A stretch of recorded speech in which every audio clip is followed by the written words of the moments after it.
તો ફ્રેન્ડ્સ, મહાદેવ હર અને શ્રી રાધે રાધે સાથે આજના વ્લોગની શરૂઆત કરું. અને આજના વ્લોગની શરૂઆતમાં સીધા જ કેવું છે મસ્ત બારમાસીના ફૂલડા. અને આ બારમાસી ખૂબ જ બહુ મોટી થતી જાય છે આમ ઘેરો, અને આ જમીન માફક આવી ગઈ. પાંદડા પણ બહુ મોટા છે ને ફૂલડા પણ એટલા આવે. બાકી આ અપરાજિતા, આમાં ફૂલ હમણાં ઓછા આવે. આ બીજો ફૂલ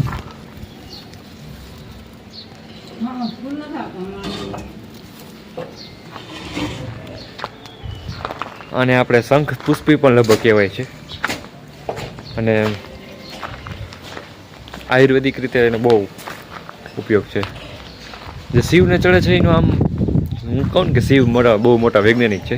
એનું કારણ એ છે કે શિવને ચડે ને એને ઉપયોગ બહુ જબરો હોય ગમે એ વસ્તુનો. આ શિવના બધા પ્રિય પુષ્પ છે. અપરાજિતા, પછી આંકડો, ધતુરો, આ બધા એના આયુર્વેદિક ઉપચાર પણ બહુ મોટા. પણ એને હાથથી વધારે લઈ લઈ ઊંધું થઈ જાય પાછું. પછી હજી એક ફૂલ ઓલું આવે કેવું પારિજાત. આ બધા એ તું ઝાડું થાય મોટું પારિજાતનું આમ. બાકી આ જામફળ ઝીણા થઈ ગયા હમણાં. એક મોટા મોટા થતા ફૂલ અવડા થતા, અને અવડા થઈને પાકી જાય.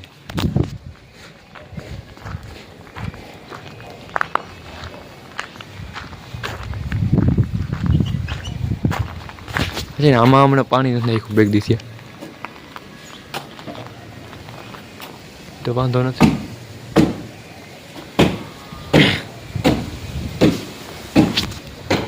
હાલો એને ભરી દો પેલા. જય સદા શિવ શિવ શિવ સદા.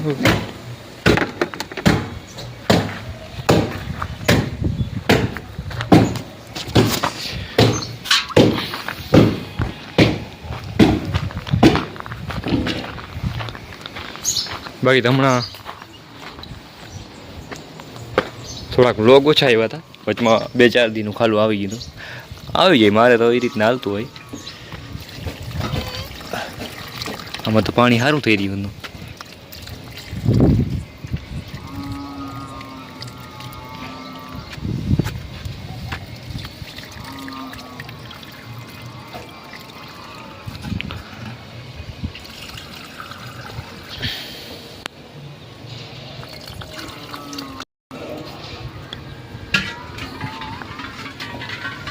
થઈ ગયું કમ્પ્લીટ. તો આવો કંઈક માહોલ છે આજનો. અને આ બિલ્વ વૃક્ષ એટલે શિવ તાંડવ કરે એવું લાગે ને. ભગવાન શિવ મહાદેવ ભોળિયાનાથ.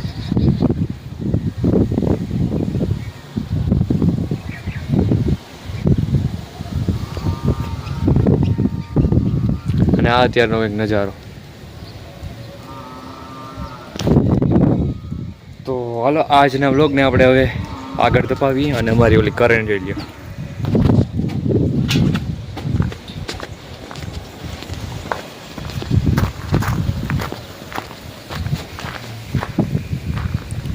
આમાંય પુષ્પ બહુ હોય વાળા ફૂલડા.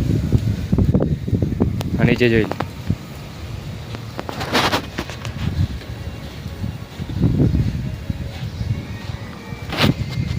તો હાલો લેટ્સ કન્ટિન્યુ.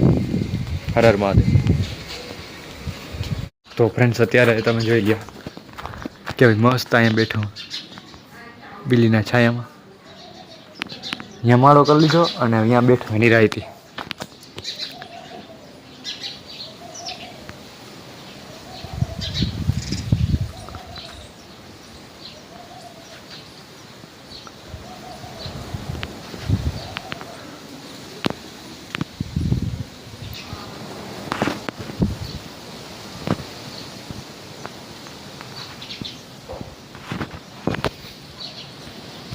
તો એક ઝાડવાની કિંમત આપણા માટે કંઈ ના હોય, પણ આમાં કદાચ 10 માળા હોય તો એ ચકલા માટે એ કવડી કિંમત થઈ જાય. પરિવાર આખો એમાં હોય એટલે આખું એક નેચર છે એ બધેનું છે. પણ અત્યારે આપણે આપણું કરી રહ્યા છીએ, એવું નહીં કરવાનું. થોડુંક પાછો સુધારીએ આપણે હવાને, નેચર સાથે કનેક્ટ થાય. કારણ કે આપણે નેચરથી આપણે એવું લાગે અલગ છીએ, અલગ નથી, પણ આપણે એ નેચરનો જ એક ભાગ છે. જેવી રીતે સમુદ્રમાંથી એક લહેર ઉછળે છે, અનેકો લહેર ઉછળે છે, પણ પાછી સમુદ્રમાં જ બેસી જાય. એવી રીતે આપણે પણ ધરતીની માટી છે, માટીની લહેર ઉઠી છે, અંતમાં માટીમાં જ વહી જાઉં. અને બાકી જે બધું લીધું હોય આકાશ તત્વ પાસેથી, એ આકાશમાં વહી જાય. વાયુ પાસેથી લીધી વાયુમાં વહી જાય. અને અગ્નિ તત્વથી જે લીધું હોય આપણે, એ તો અમે અગ્નિમાં જ જવાનું છે. અને ધરતીમાં એટલે કે એની પાસે જે લીધું છે એ રાખ બની જાય. બધું અહીં બીજે પાસેથી જ લઈને આપણે આવ્યા છીએ. તો આપણો સિમ્પલ કોન્સેપ્ટ છે આપણો, હા, ધર્મનો સિમ્પલ. અમે તમને ઉદાહરણ દીધું નહીં, છતાં આપણે એની સંસ્કાર કરી ગયા એવા એમની નામ જ હોય, આપણે એવું માની લીધું. એ જ આદત કહેવાય, સંસ્કાર એટલે આદત. તો એવું છે. અને સનાતન ધર્મ એક સાયન્સ છે, બહુ મોટું સાયન્સ છે. ધર્મ માની લેવો કંઈ તો અલગ વાત છે. માની લઈ તો અમુક વિધિ અત્યારે ગેસનું પ્રદૂષણનું કારણ બની ગઈ છે. એટલે જ કૃષ્ણ ભગવાન વાર ખેર આવે છે કે જે નવી અમુક જે જૂની રીતુ છે એ અધર્મનું કારણ સમય જતાં. ત્યારે ધર્મ હોય, પણ અત્યારે જેવી રીતે આપણે ઘણી ફેર વાત કરી કે આપણે અત્યારે નદીમાં જિંદગી પધરાવી છે. અત્યારે બધી વસ્તુ આવી ગઈ છે, ઓલી કૃત્રિમ બધી, એટલે કે માનવ દ્વારા નિર્મિત. હવે બધી બનાવેલ હોય પ્લાસ્ટિકની આ તેની બધી આપણે નાખી દઈએ નદીમાં. ત્યારે શું હતું, ઓર્ગેનિક વસ્તુ હતી બધી. મૂર્તિ બનાવતા તો આપણે એ માટીની હતી. પછી કોઈ ફૂલહાર હોય એ તો અમે ઓલા જોઈએ. અત્યારે તો એ પણ પ્લાસ્ટિકના આવી ગયા. તો હવે એ બધી વસ્તુ અપડેટ થઈ ગઈ, પણ આપણે જે રીત આપણી જે છે એ અપડેટ નથી કરી. એ પાછું પાણીમાં જ પધરાવે પ્લાસ્ટિકને મૂર્તિ બધું.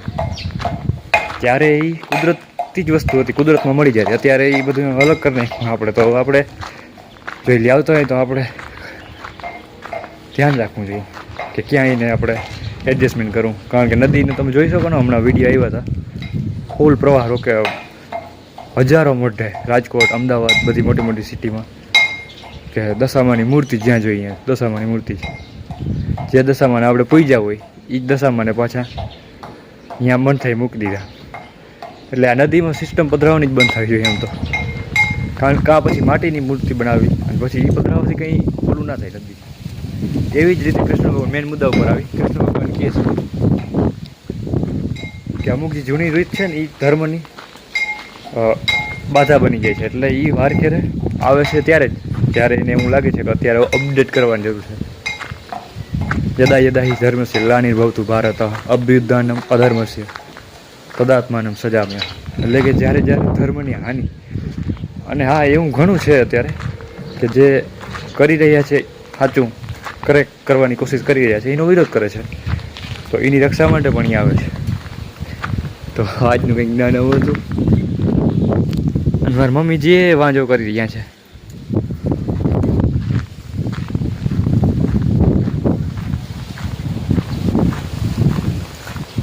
રસોઈ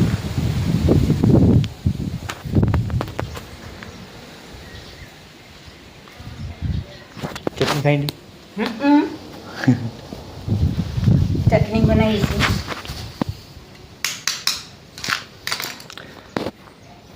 તો આજ બપોર આમ ચટણી થાય, ખાવા આવી જજો. લીલા મરચાં ને કોથમરી.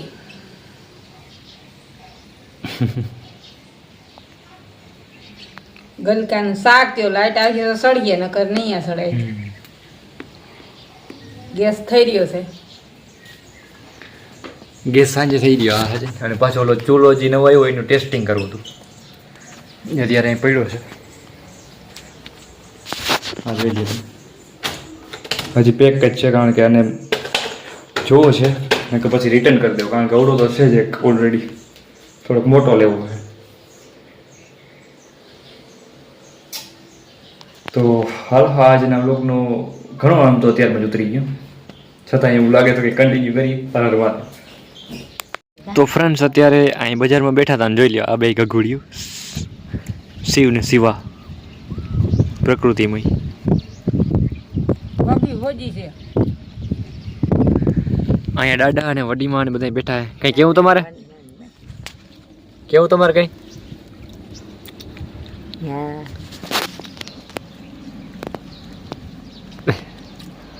क्या सब्सक्राइब कर देजो लाइक ने सब्सक्राइब એમ કયો લાઈક કરી દેજો લાઈક કયો જીવો છે ને જીવો આજ ફેરે આવ્યું નહીં ઈનો સાંભળે નહીં એટલે ઈનો હાજી મોડા મોડા ટાઈમ હતા પણ હવારે વેલી હવારી વેલી તો ફ્રેન્ડ્સ અત્યારને આ વ્લોગ ને હવે અહીંયા રાખી દો નાખવા જાય ને અને મળી એક નવા વ્લોગ સાથે હજી વડીમાં જોઈ હવે પાસે આવશે નારિયેળ ખાય છે નારિયેળ હાય તમને બે ભેર્યું આવે એમ નહીં તો રીતો તો રાખડી બાંધવા આવવાની રીતો રાખડી બરોબર નથી આવે ચાલજો આ કહેતી હતી ઓછી કે નહીં કે ના નહીં તો કે મારે એ કે હાય તમને દે આવું ને હાય તમને દે આવું એ કે રાખડી કે લઈ લેજો એ કે રજા દે તો આવશે ના રજા દે તો આવે ના આવે જીવોને તો રજા ના જોડે પાણી પી આવો જાઓ નહીં એ તો અણશક્તિ બધે ના આવે તો આમ ભાણવારી કેટલી જાય ભાણવારી જઈએ માં કાલ જઈએ ને પણ વડોતરા આવીને ભાણવારી હા તો ફ્રેન્ડ્સ અત્યારે બાયુની વાતો હાલે છે વડીમાં ને માં ને દાદા કંઈ બોલે નહીં કંઈ કેવું તમારે કંઈ કેવું તમારે નવી જનરેશન ને દાદા ખાઈ ના જાય પૂછે નહીં કાંઈ પૂછે નહીં શું પૂછે નહીં આમાં કંઈ દેખાય નહીં એમ કહો કંઈ કેવું હોય તો કયો વિડીયો મેં હા કે કાં કંઈ નવી જનરેશન ને અમે સામે જવાનું કઈ હા ઈ બરોબર બે આવવાનું નહીં હા. સામે જવાનું ત્યાં એ કઈ દાદા નોડીમાં કહે કે દાદા કહે કાયમ જવાનું બીજો કઈ સંદેશ જીવનમાં બીજું શું કરવાનું કામ કરવાનું બીજું ગમે ને જાઓ ને કામ કરવાનું કામ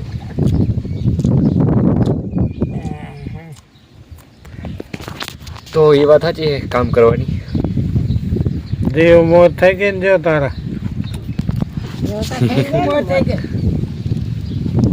જે ઉંમર થઈ ગઈ જો ફ્રી થઈ ગઈ દાદા કહે દીવ ઉંમર થઈ ગઈ દીવ અત્યારે 12 એટલે પણ એ જ જોઈ છે મને આવી જાય તાજો નહીં આનું આરખું ગઈઢું થઈ ગયું આનું ગઈઢું થઈ ગયું આરખું